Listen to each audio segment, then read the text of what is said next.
Alrighty, everybody. Thanks for joining me. This is your host, ID Jester. Welcome back again to Paths of Glory. This is going to be a new start of a historical scenario setup. We're going to be playing this solo with the card and dice, as you can see. And yeah, it is December 27th. If you're watching this later on YouTube, it's almost the end of the year. So I have to get another one of my games that I said with Tony and Rough Swordsman. We picked 10 games we were going to play this year, so I wanted to get another one checked off my list. I only have a few days left in the year, so we're going to be playing this for the next couple days. Hopefully you guys will enjoy this, and let me know if you notice anything I did incorrectly, or if you have any thoughts, suggestions, comments, or whatever. So, yeah, I needed to get another game done. I decided I didn't officially play this. We've put it out a couple times, like a video or two, but we really haven't played it much. So I decided to do an actual playthrough. I'm not sure we'll finish the game, but we'll get a good chunk of it done, and we'll see how it goes and see how if people are viewing it and liking it. Maybe we'll continue it throughout, and we'll see what happens. All right, so that out of the way, let's get to our historical scenario here. So the historical scenario actually uses the historical scenario board, which is on the back side. If you got the deluxe edition, the new GMT deluxe edition, it's on the back side of the normal board. And so we're going to be using the deluxe edition board because some of the rules and setup are different. So let's look at those so everyone is on the same page. So this is refined over hundreds of plays. The historical scenario is a finely balanced match suitable for competitive and organized matches. The new deluxe map uses the historical scenario conditions, and these rules are aligned with this historical scenario used in tournaments. These are the setup and changes now. We're going to add a CP level 1 trench to Strasbourg. Remove the AP level 1 trench in Brussels. Add an AP level 1 trench to Verdonia, Massaggio, Morgeret, and Nunith. Or something like those anyways. Victory point changes. Peace terms are not allowed. The AP wins in all draws. So, and there's been some spaces now. Alvaz, Venice, Minsk, Jerusalem, and Kaput are not victory point spaces anymore. Karnov, Sedan, Amenz, Kablensk, and Aves are victory spaces instead. Replacement point change. So the CP receives one German replacement each turn during Total War, i.e. after it's drawn Total War cards, if it controls Sedan and two adjacent French or Belgium spaces during the replacement phase. And then specific scenario rule changes. And they recommend you use the optional rule 9.14, 8 card hands. We are going to be doing that. So even though we're only going to be playing 6 activations, each player is going to get 8 cards. We will be using the modified trench rule, which is 11.2.10.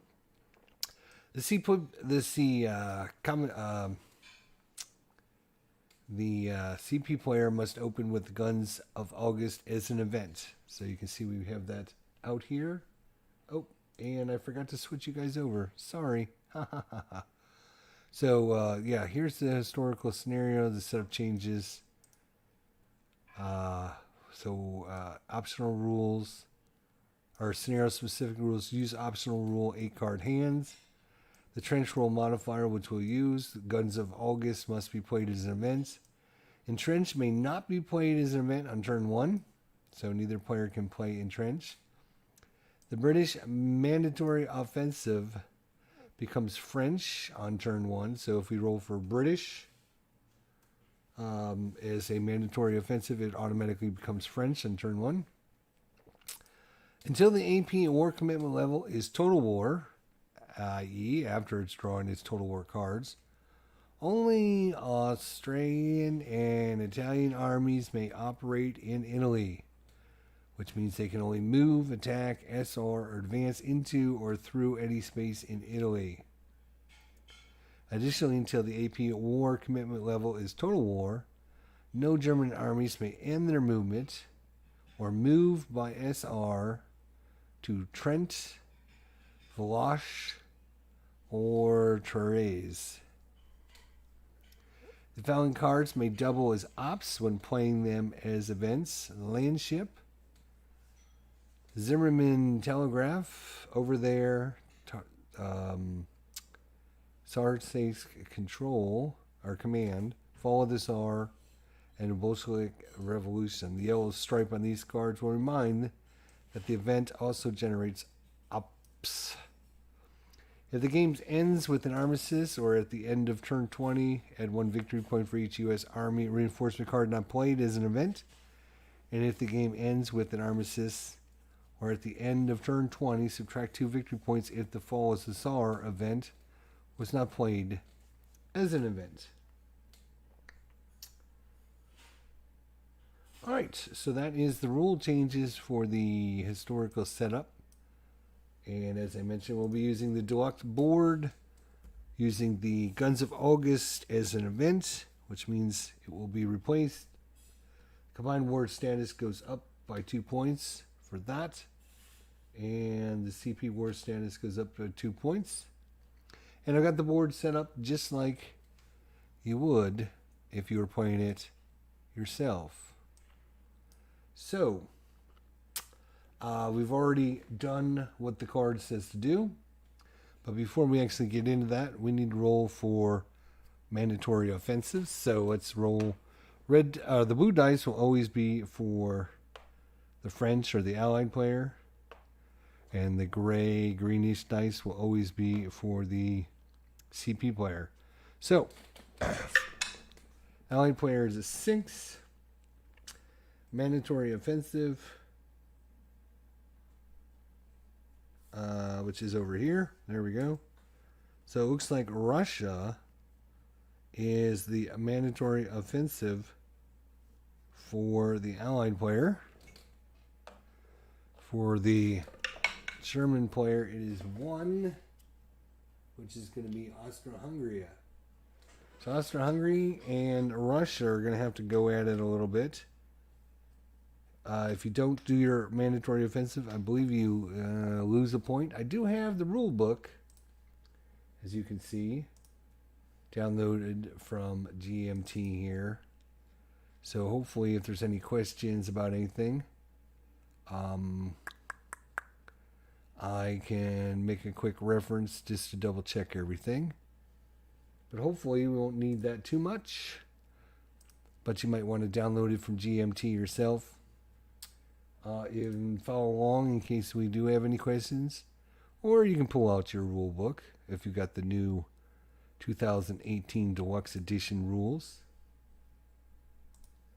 Alright, without further ado, let's get to it. So, mandatory offensives that are out of the way. We have, so the way I'm setting things up, obviously, is these are 1, 2, 3, 4, 5, 6, 7, 7 plus the 8th card for the Allied player, or for the CP player. And then I'm going to just turn them sideways so I know. And these, of course, are the 1, 2, 3, 4, 5, 6, 7, 8 cards for the Allied player. So, the CP player plays the Guns of August. Again, we're going to have 8 cards. You can choose whether or not, with the 8 cards, our first card is going to be an event. So we place our little chit there. And one thing I forgot to do, I thought I did it, but I guess, I didn't. There it is. So the fort is destroyed. The first and second army moves in, and they're activated for an attack, and also the third army right there is. So obviously the fifth army is under attack here right off the bat. Hopefully you guys can see down here everything, and up there everything. One thing I did not see actually is our chit for, we'll put this at 10. I believe it starts at 10. I didn't see a chit for our keeping track of that.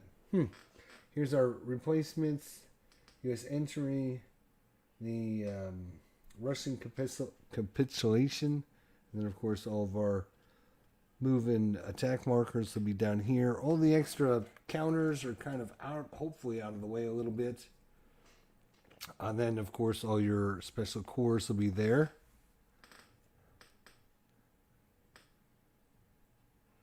Hey Jester, my man, I saw a mail to you in my draft box.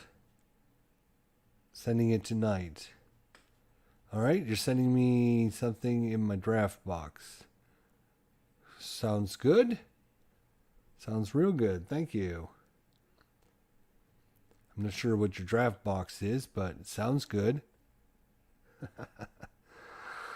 Alright, so let's get to it. So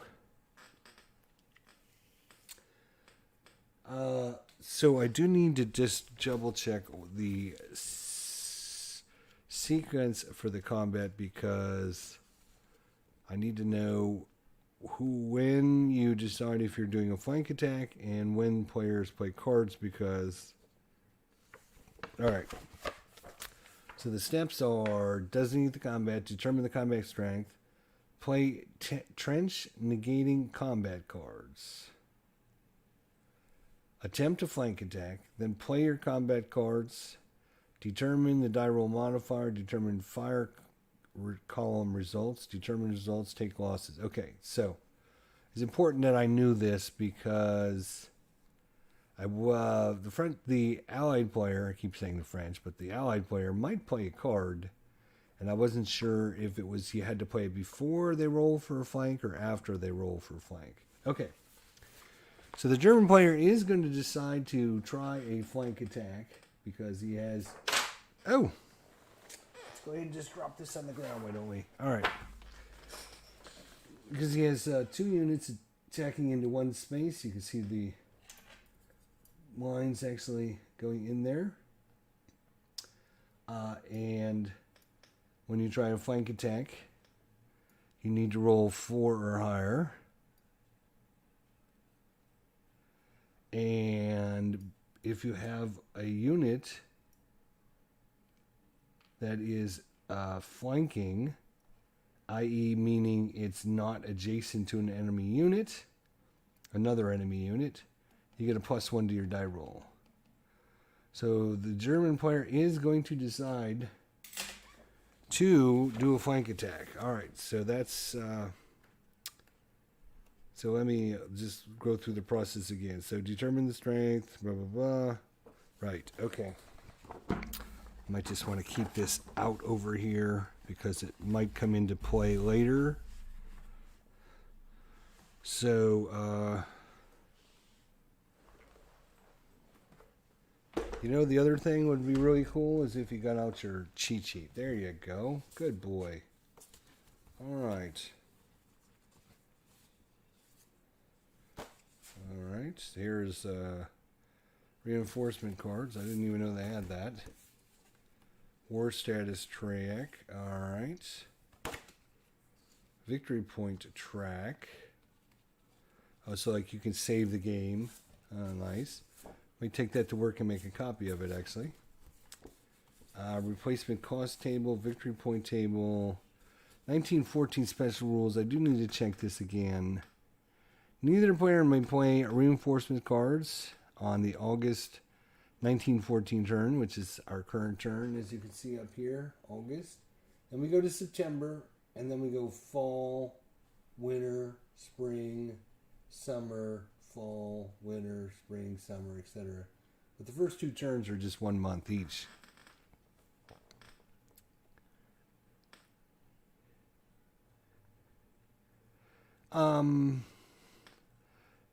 So neither player may play reinforcements cards on the August 14 turn. CP units may move through but not end their move in amends, which is over here somewhere. Where is it? Here. Calais, which is here. Or stand here. So these three spaces. Until either the Race to the Sea event card is played by the CP or their war status is for hire, they may end an advance in these spaces only if it was the defending space in the combat or one of the two above conditions are met. They may always trace supply through these spaces. Germans units may not attack spaces containing Russian forts and until the Oberst Guard is played or the CP war status is for hire. German units may, however, besiege unoccupied Russian forts. Austro-Hungary units are not restricted by this rule. Russian units may attack or besiege a German fort space. May not attack or besiege a German fort space on the August 1914 turn. All siege die rolls are -2 in the August and September turns, and neither player's war commitment level is checked on the August 1914. All right. Here is our tables, which we're going to need. All right. I'm actually going to put this somewhere where I can actually look at it and see it. So that would be cool. No, can't do it there. Let's do it there. All right. So they need to roll for flank attack. They need high if you're looking for the CP player, or low would be bad for the CP player if you're rooting for the allied player. And I can't see what it is. Is a 5 plus 1 is 6. They do a success on their flank attack. So that might determine what the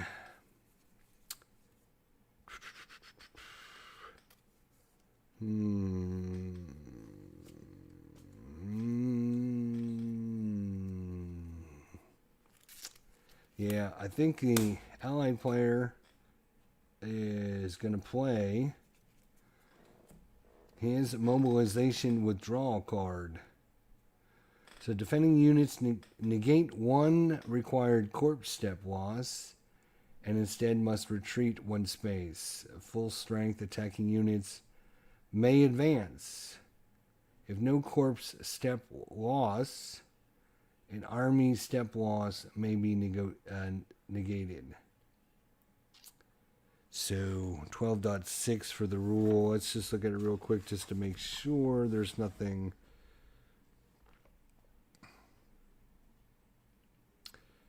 Oh, it does say right here. Cool. The withdrawal combat card is played after the attempted flank attack roll. Defending units negate 1 required corpse step loss from the take losses step. In the case of a successful flank attack, the corpse step loss is not negated until after the defender has completed his determined result step of the combat. In other words, the defender does not regain the step loss until after he is fired. Defending unit must then retreat 1 step. Full strength attackers may advance. This retreat is required and is done even if the loss number of the combat results is a tie or the attacker loses the combat. This retreat is still only 1 space, even if the difference in loss numbers would be 2 spaces. Blah, blah, blah, blah, blah, blah. So, this is kind of risky. Defending player may not choose to negate the required retreat of the withdrawal card due to terrain or trenches. If no corpse step was lost, then one army step loss may be negated. So the French are hoping to negate, right? They're hoping to negate. Where are we going to place discarded cards? That's a great question. Actually, he's playing it for the event, so this is going to be removed from the game, actually. So we'll get it over there. So, oh boy. The Allied player is really, really hoping that the CP player doesn't roll a 4, 5, or 6, because they have a total strength of 5, 5, and 5, which is 15. And they're attacking into a force, but I don't believe that does anything.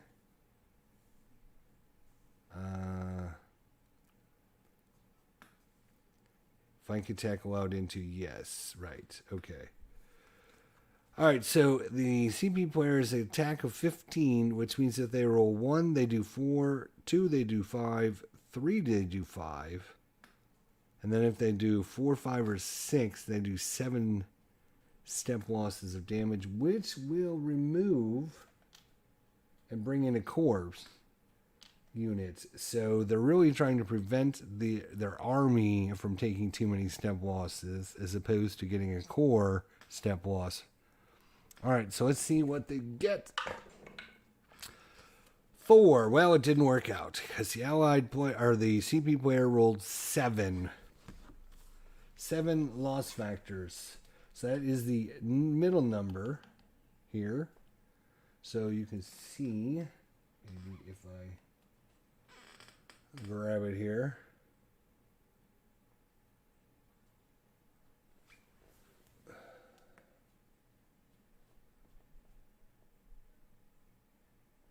So the middle number is their loss factors, which means he has to take 7 steps worth of losses. He'll take 3 and flip his army over. And then you see on his backside of his army, it's another 3. That's 6. But you replace an army with the core, if you have one available, which he does. And then the middle number is a 1. You can flip it over to be a 7. But because he played withdrawal, he can negate 1 corpse step loss. So instead, he doesn't lose this.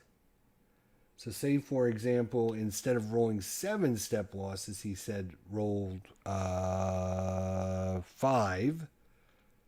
He could take 3 step losses, flip this over, and he doesn't have another unit to take any more because this would be too much. So with the withdrawal, then he would save that army step. So it really didn't work out well for the French player at all. It was kind of a risk. Well, not a risk, but it's... So he prevents the core from taking a step loss instead of the army, which is not the best thing in the world. And now he has to retreat 1 space. He will retreat here. And these 2 markers can come off. Now, any full strength units can move in there if they want. So the 3rd army is going to go in there for sure.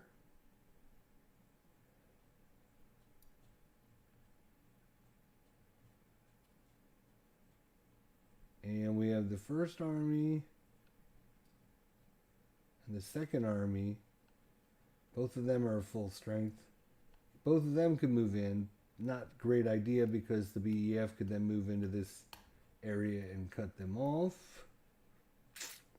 They technically wouldn't be out of supply because they have supply back to this space, but probably not the smartest idea. This is a pretty strong unit. It has an attack of 5 as well. So I think it's just going to be the 3rd army advancing. And that will be removed because it has an asterisk on it. And that is the first card played. Woohoo! Now, it's up to the Allied player. What does he wish to do?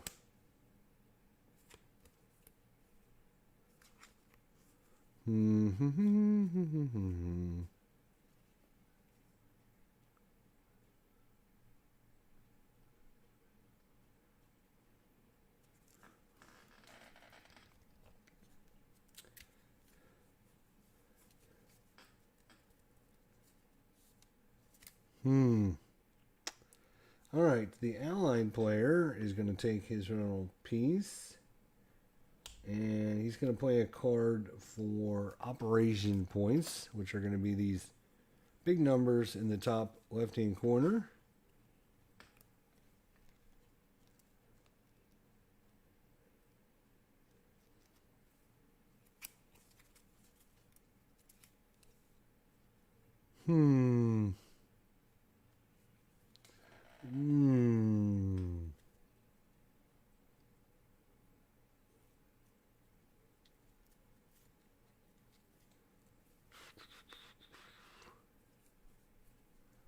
He certainly doesn't want the Germans breaking through. They now have a flank attack on the BEF.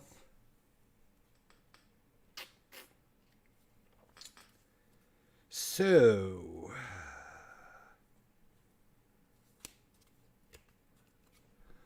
the Allied player is going to play entrench for the operations points. So even this card, even though this card would be removed, you have to play it for the event. He's not playing it for the event, so it won't be removed, and he's going to get 3 operation points. So he is going to move the Belgian First Army, and then he's going to put some pressure on the eastern flank here, and he's going to have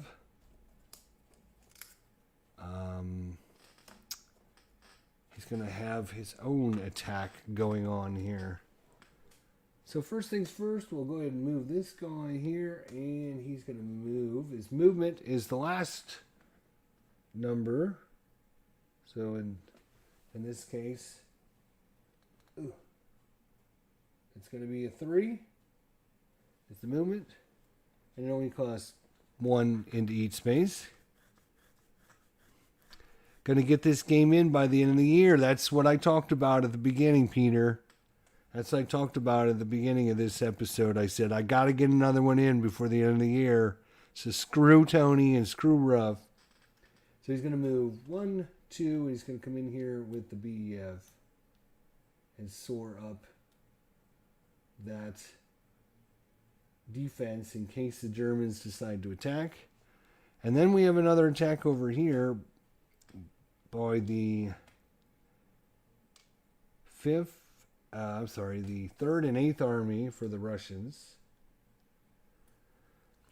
And he is going to try to flank attack as well. This is a blank area, I believe. Yep, blank area, just to clear. And this will be the frontal army, and this will be the flanker. And because this is not adjacent to any other units except for the unit he's attacking, any other enemy units, he gets a +1 to his flank die roll. He has to roll the flank die roll first. And let's see what he gets. 3 + 1 is 4. Just enough. Whew. Just enough. So he does get the flank roll. So, does the Allied player want to play anything?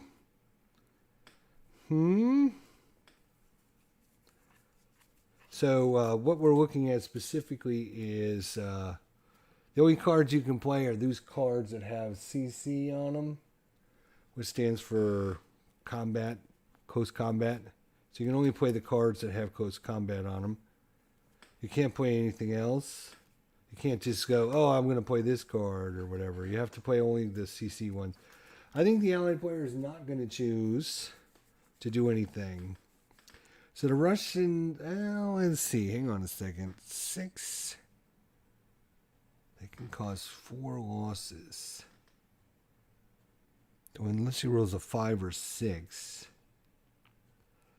Is it worth trying to save an army, a Austro-Hungarian army?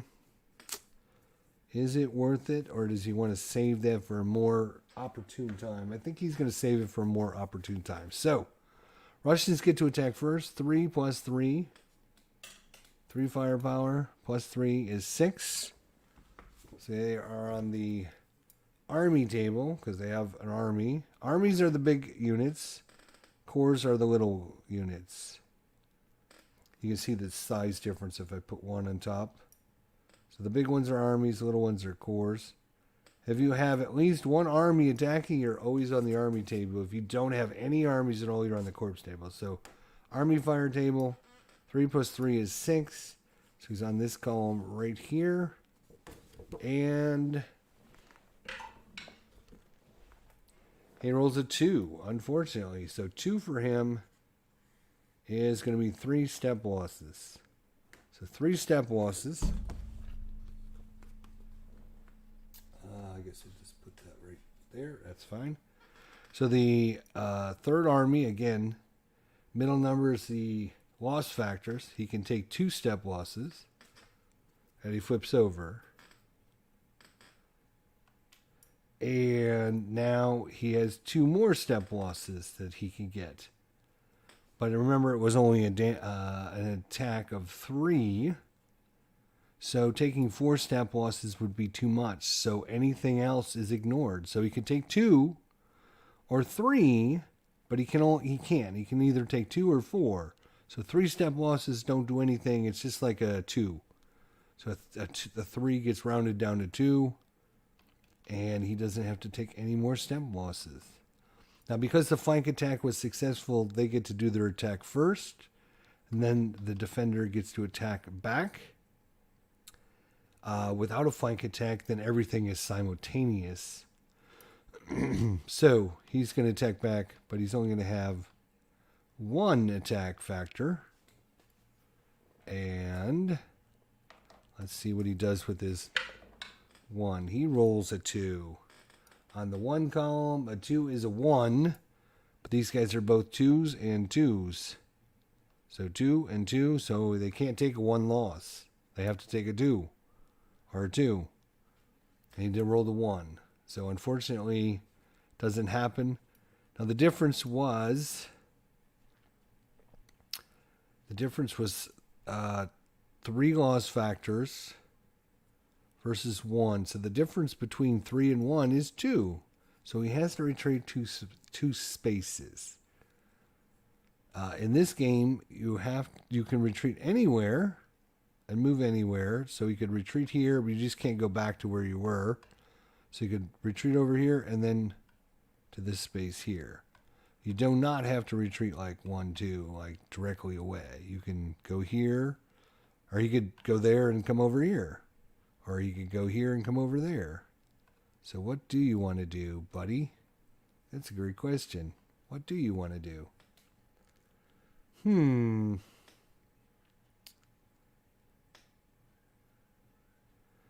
Well, I think he wants to hold the line, so he's going to go to Lemberg and then to Stanislaw for his 2 retreat of 2 steps. Now, any full-strength unit may advance. Again, this guy could advance in there. This guy could advance in there. They could both advance in there.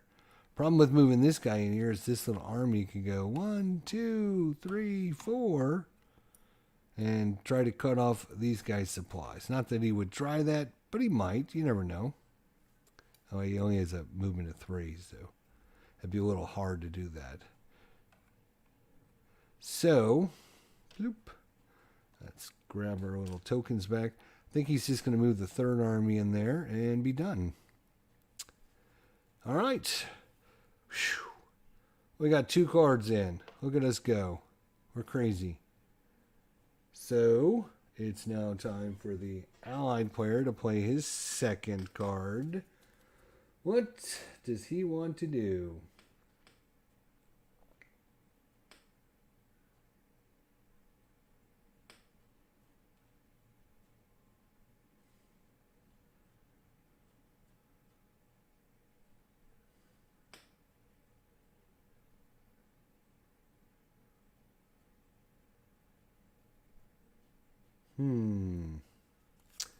What does he want to do is the question. That is a good question. He could put some more pressure on the west front. He could try to shore up some defenses over here on the east front.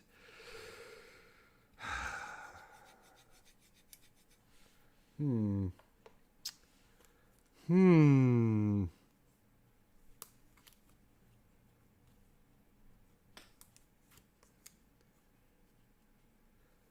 Hmm.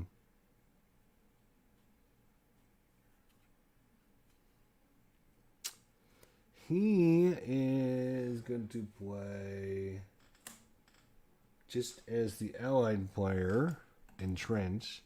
He's going to play it for the CP points. So he's going to activate 3 spaces. Each one of your CP points, you can activate 1 space.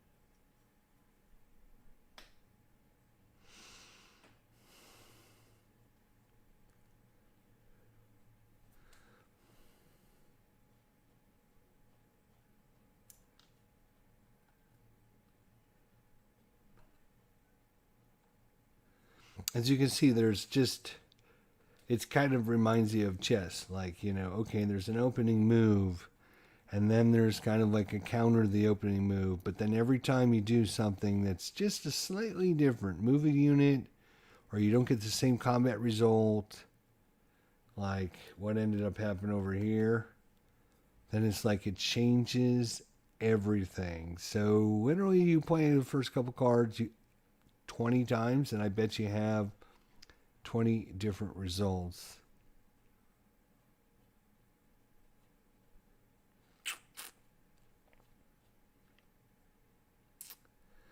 All right, I think the German player is going to activate those 2 to attack, since that worked out so good last time. And he's actually going to activate that to move. So we'll do the movement first. Come here, you. Come here, you. One more time. Come here, you. Come here. There you go. All right, so he is going to actually move. All right. Going to move this core unit back to Königsberg, where there's a fort. And then for the army, he's going to move the army, the German army, 1, 2, 3.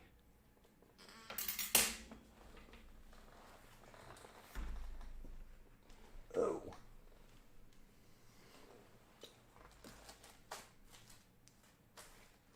Where are you? Where are you? Where are you? Here you are. I got to get some little tokens out. I should have had these out, so I apologize for not being prepared. Please forgive me, because we're probably going to be using these. What? Where is an empty space that I'm not using? I guess we could put them here-ish.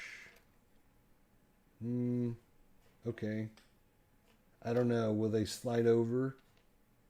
Let's hope not.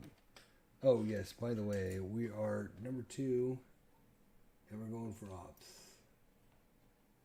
You should try to remember to use this. Okay. So because the German army went through this space, he now has control of it. And because the German army is currently in this space, he now has control of it. But notice this has got a big red border around it. What that means is that is a victory point space. The victory point space, which means he now goes up to 11. The Central Powers automatically win if they get it up to 20. And the Allied player automatically wins if he gets it down to 0. So it's kind of like a teeter-totter. You know, you're trying to...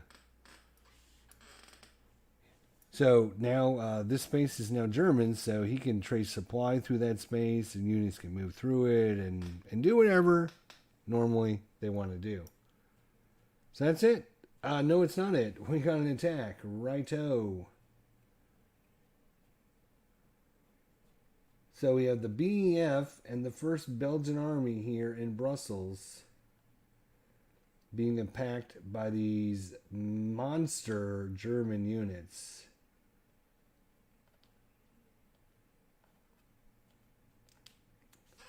Come here. Again, it's going to be 5, 10, 15. This space is normal. You know, there's no terrain. Like, this is a mountain hex. There's mountain, all kind of mountains in there. Here's some, I think these are marshes. There's some marshes. There's some, this is a forest hex. Alright, so monster attack again. The Allied player can... German player must decide first. He is going to... yeah. Oh, by the way, when these German armies attacked, they completed their mandatory offensive, so we can flip that over to completed. Why does it say I guess we slide it down to the none or made. So they made their mandatory offensive. The Allied player still needs Austria-Hungary to do something one of these days. All right, 15, and are they gonna try a flank attack? Because they're attacking from 2 different locations. They can try a flank attack. They get a +1 because this unit here is not adjacent to any other enemy unit. He's going to give a +1 to the flank attack roll.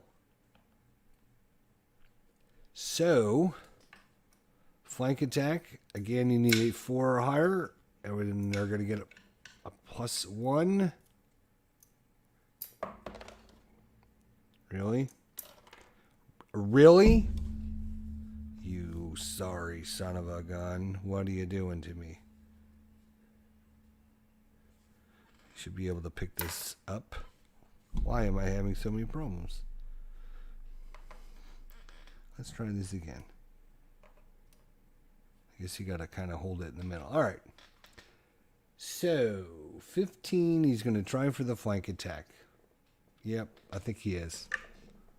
3 + 1 is 4. So again, very lucky they got it through. Now, he can play on the offensive cards or defensive cards. What is this? Why is this out? That's a nothing yet. Let's keep these cards back, buddy. You're trying to put units on the map that don't belong to you. Offensive player can play any combat cards he wants. He is choosing, I choose not to at this time. The ally player can then, or the defensive player can then choose to play any combat cards. He's going to choose not to. You never say, oh, I don't have any, because then your opponent knows, oh, you got none. Ha ha ha. All right, we're on the 15 table again. This is, this is the big boy table here. This is going to hurt. Yeah, you can tell 16 or higher. Just, oof. If you had another army in there. All right. So straight up die roll, no modifier. I did it again. Well. Alright, I'll just grab it. 4. No pluses or minuses to that. A 4 says, oh, that's bad. That's bad. It's a 7. So he has to take 7 step losses. 3, 6. The most he can take is 9. No. Damn. Wait a minute. Let's look at the... Yeah, he can take 7. He can take 7. So you have to take as many as possible if there's a way to do it. So in this case, there is a way to do it. So, like, for example, let me show you this, because this is kind of an important part of the game, right? So this guy can take 3 step losses, this guy can take 3 step losses, and they have 3 left and 3 left, and you go, oh, no, I can't take another step loss, sorry. Well, if there's a way to do 7, you have to take 7, and there is a way to do 7. So what he can do is he can take 3 on the army, flip it over, take 3 in the army, which would then be replaced by a core, and then the core would take the 7. So because he can do it this way, he has to do it. So you can't just go, oh, I'm just going to take 3 off of this and 3 off of this, and then I can't take the other one because this one is 3 and this one is 3. So there is a way to take it, so you have to work it out and take it. So the first Belgian army got completely decimated. And so he took 3, flipped his army over, took another 3, which brought in a core, and then flipped the core over and took 1 more loss. So he's going to take all 7 losses on his Belgian first army, which has been completely decimated. These German armies are nothing to sneeze at, my friends. Oh no. But they do get to attack back now, and they do have the British BEF. He's a 5. Unfortunately, the Belgian army is completely worthless now. It is a 0, but he is going to be on the 5 table. So let's see if maybe they can get lucky and do some damage to these Germans, or else this might be a short playthrough. 4 on the 5. 4 on the 5 is a 4. So one of the German armies is going to get hurt. One of the German armies is going to get hurt.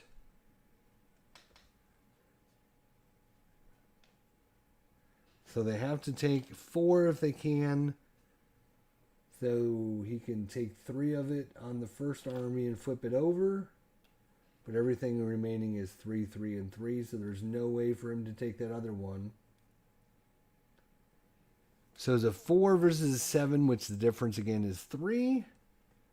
So these guys must retreat 3 spaces. So he is going to go 1 from Brussels to Austria. Come here, you. Brussels to Ostran to Calais and over to Cambrai. So basically making a big circle. 1, 2, 3. Again, the Germans can move any full strength units in. And because this is hurt now, it cannot advance, but the second army can move in there. This is, again, a victory point location. So he will, take control of this location. And gets a victory point. So the Central Powers is up to 12, 8 more victory point spaces, and he will win the game. The poor Frenchies on the left flank are not doing great. It is now the Allied player's second card. Let's see what they're going to do.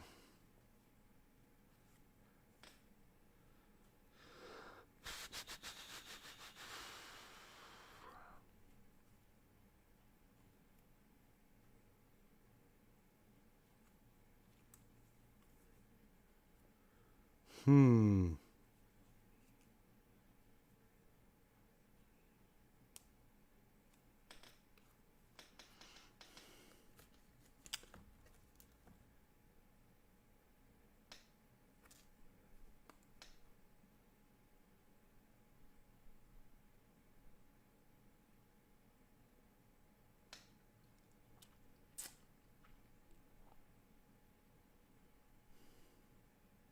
Again, remember the rule is the German player cannot enter into Ostland, Calais, or Amans, or Cambrai. I forget which one it is. One of these, all of these spaces until they play the Race to the Sea event. So they don't have to worry about, oops.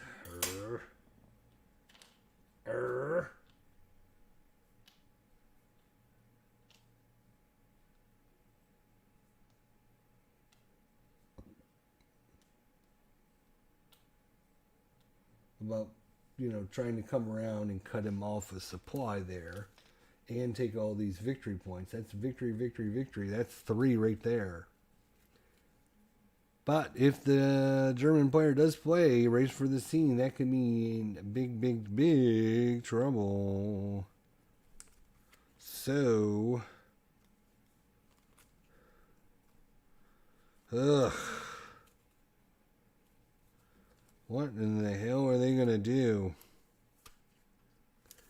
They're going to play 3 for ops. So, second card is ops for the allied player. 3 ops.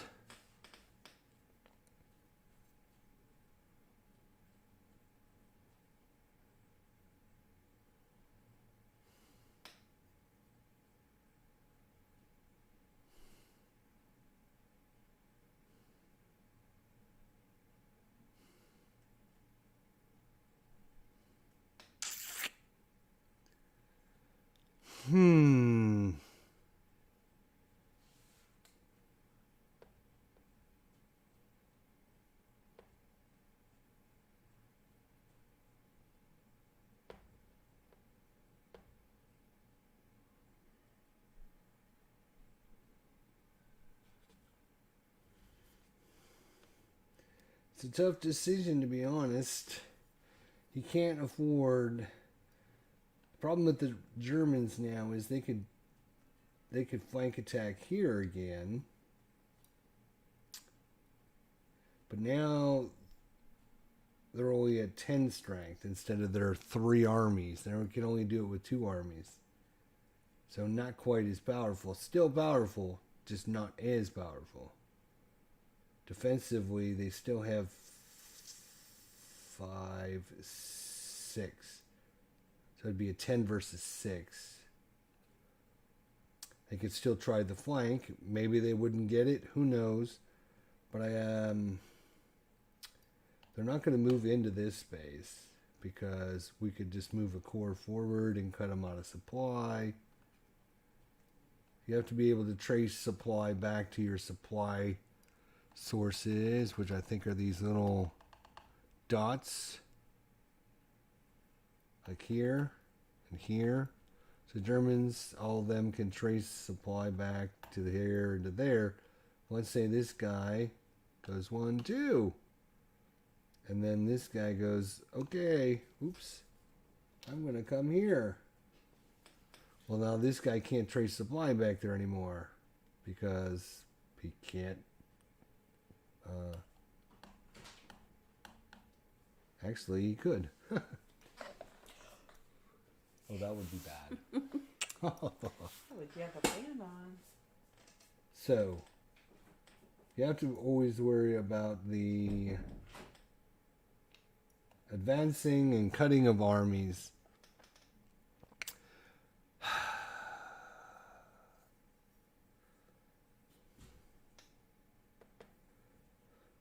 I think I put all these on top, so what the hell was I thinking?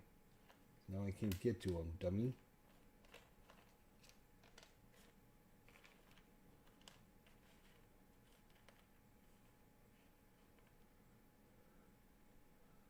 All right, I think he is.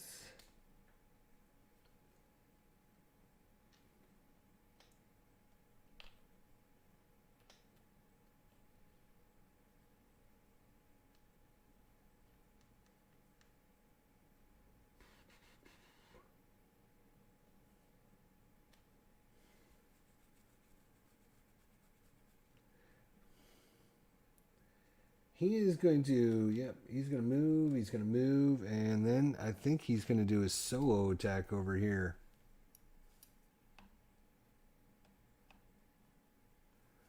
I think is what's going to happen. So this guy's going to move one there. This guy is going to move one there. So now he's got a strength of 4 plus the British Army and the Belgians and the French.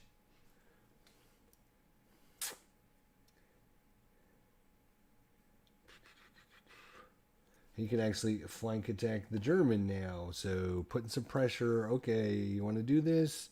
Do you really want to do this? And now he's going to attack here to here. He can't flank attack because obviously he's only got 1 unit attacking. So we don't have to worry about that.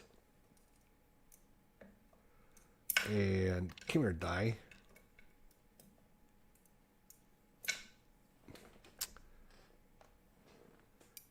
These little grippers don't grip very good. All right. So it is an army versus a corps, and it is a victory point spots because he would like to get some victory points just in case the German decides to do something funky. If he can start getting some of these victory points over here, make the German think twice about things. So, 3 on the corps. Let's go. 3 on the corps. Ugh. You only rolled a 2, which is 2. So it's going to be 1 and 2. So it's going to be eliminated, but he does get to fire back. So he's a 1 unit on the core table.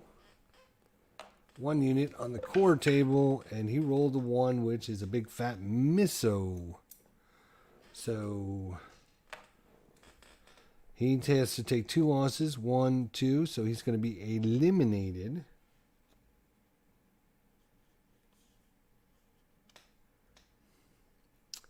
And this guy will move in. He will take it for the Allied players. And he will get a victory point back. So the 8th Army is stepping up to the plate here. And it is a full strength army still. Now that really puts the pressure on the Austro-Hungarians, to be honest, because they got a reduced army here, and a corps versus 2 full strength armies. And a lot of victory points sitting there waiting.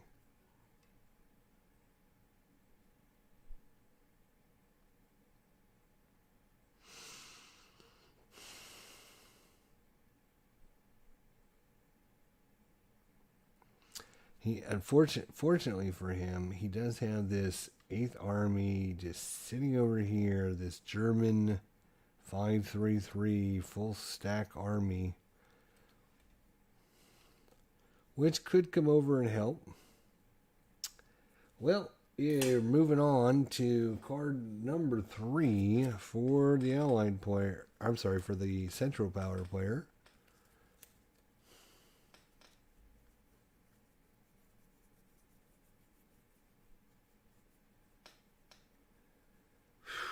It's getting brutal over in the West Front. I'm telling you, it's getting brutal. He does need a mandatory offensive for the Austro-Hungarians.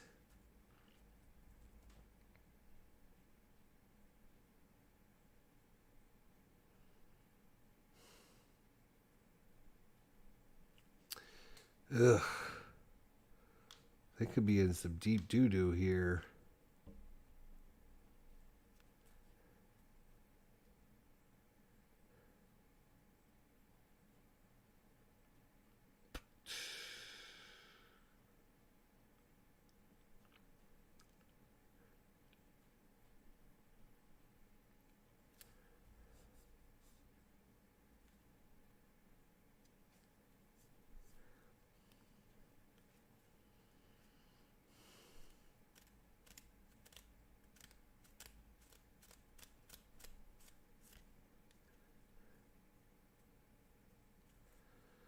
What are we gonna do? What are we gonna do? What are we gonna do?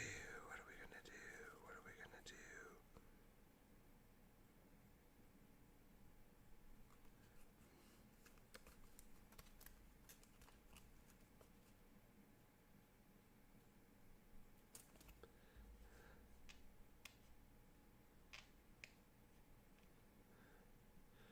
Huh? Why are these guys here?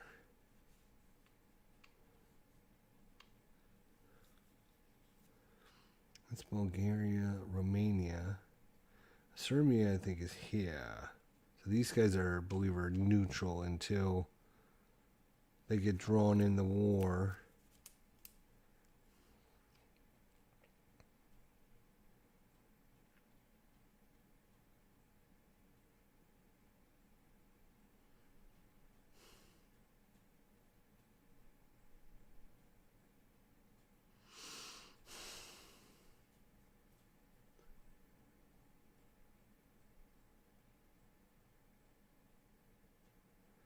Well, how many points do I want to spend is the question. I think we're just going to play a 2-ops card again for operation points. Yeah, up card.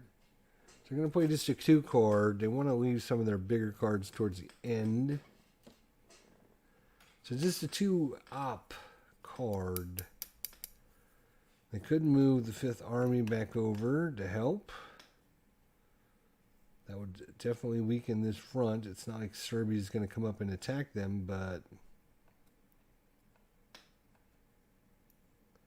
1, 2, 3. You could try to bring the 1st Army, 1, 2, 3, over to help.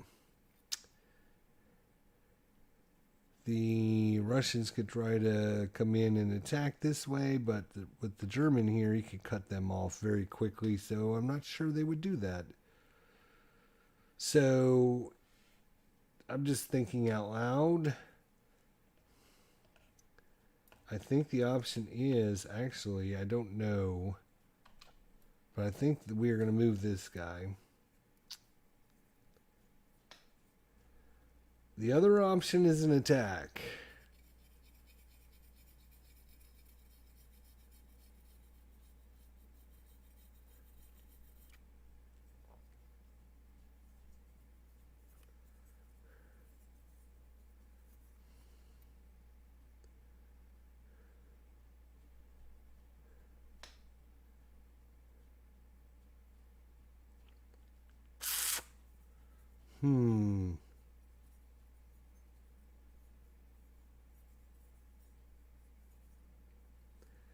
You know what? I think what we're going to do is we're actually going to make a double move over here on the east front.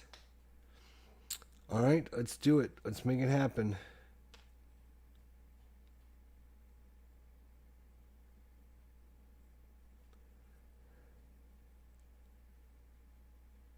And let me think about that again. Let me double think it. Double stink it, I think. If I do...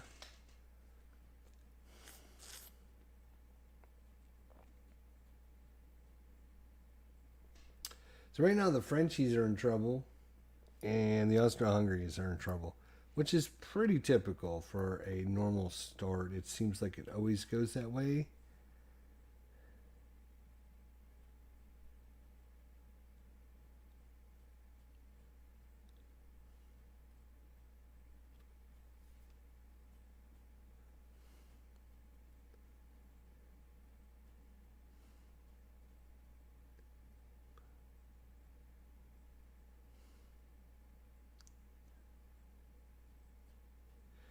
It'd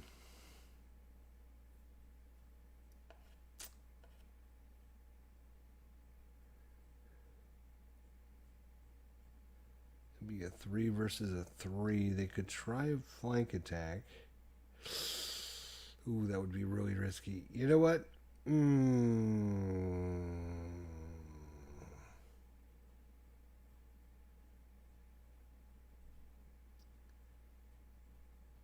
This is a really tough decision, to be honest. I think it's really tough. That's why I'm taking so long. Sorry. Wow.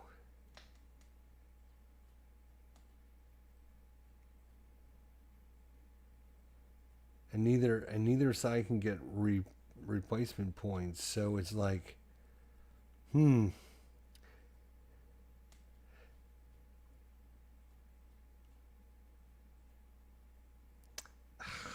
Any place I move is just the wrong move. Any place I move, it's the wrong move.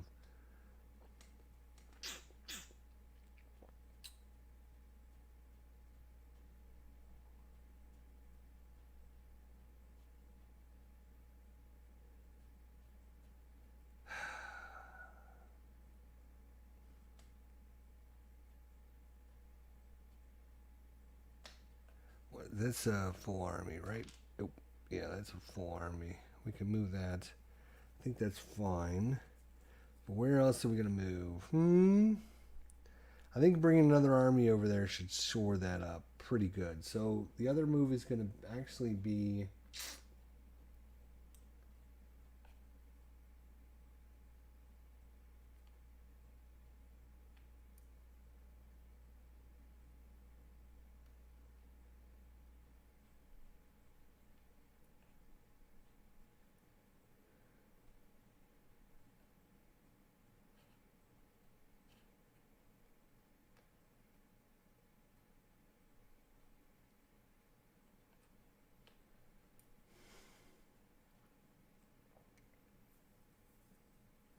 All right. The other move I think is going to be right here. Okay. So let's do this one first. Movement of 3. He's going to go 1, 2, 3. Right there. I'm sure that's put a hole in the line, but he needs to shore this up. I don't want to take on 2 full strength armies with 2 reduced armies and a core. I don't think that's a good option. And then for the second move, which is going to be, come here. He's just going to move this guy right there. So he can bring more damage to the front lines. All right, we're off to card number 3 for the allied player.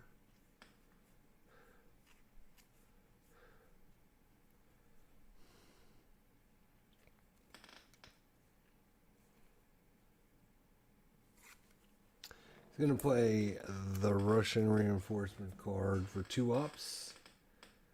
So this is card number 3 for ops. And it's just 2 ops.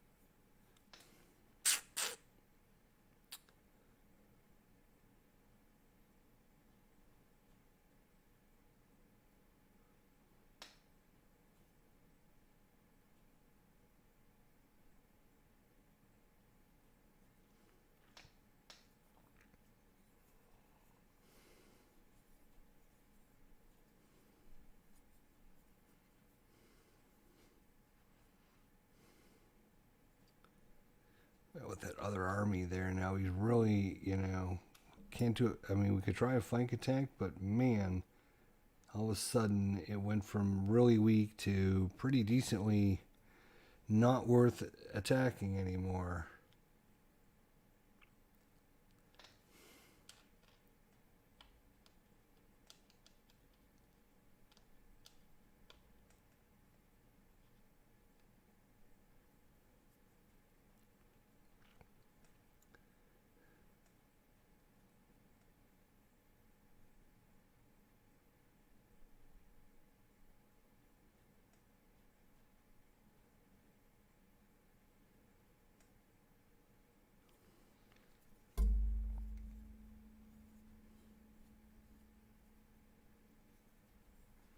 All right, I think what he's actually going to do is he's actually, I think,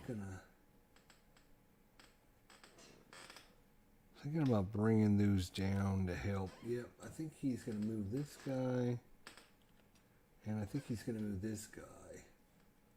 So for the 2 ops, he's going to move this guy 1, 2, and this guy is only going to move 1, and that way when he activates this space, he can activate all 3 of these units.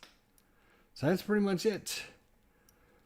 Alright guys, well, we got quite a few turns in. Well, alright, so we only got 3 turns in each, but could have been worse. Let me know. Down in the comments section below, I'll give you guys, we're going to not finish, we're going to pick this up tomorrow night. If you guys have any thoughts, we're going to be doing the 4th CP common player, or central player, central powers, central power player card. We're going to be doing his 4th. If you have any thoughts about where he should be attacking, should he focus over here? Should he focus over here? Should he move some units around? Whatever you think, leave your comments down below. And, I'll check them out before we pick up play tomorrow. And if anyone posts, then maybe I'll take your suggestion into our liking. And then, of course, we'll be doing the 4th allied player. What should he be working on? Like I said, it's like a game of chess, right? As soon as one player deviates from the, I do this, you do this, but as soon as somebody doesn't do that, then all of a sudden, everything's thrown off. And everything was thrown off immediately when the allied player played a withdrawal card and got hammered and still had to withdraw with 1 little core left. That really hurt. The chances of that happening are pretty slim. He has to get the flank roll, and he has to roll a 4, 5, or 6. So the flank roll is a 66% chance, and then a 4, 5, or 6 is a 50-50 chance. So 50% of 66. He only has a 33% chance of pulling that off. And he did. So thanks everyone for coming out. Peter, Thorough, for everyone else that enjoyed our time together today. Thank you for coming out. And we'll see you all very, very soon. So tomorrow night, hopefully, we'll pick it up. And we'll see everybody then. Have a good night, guys.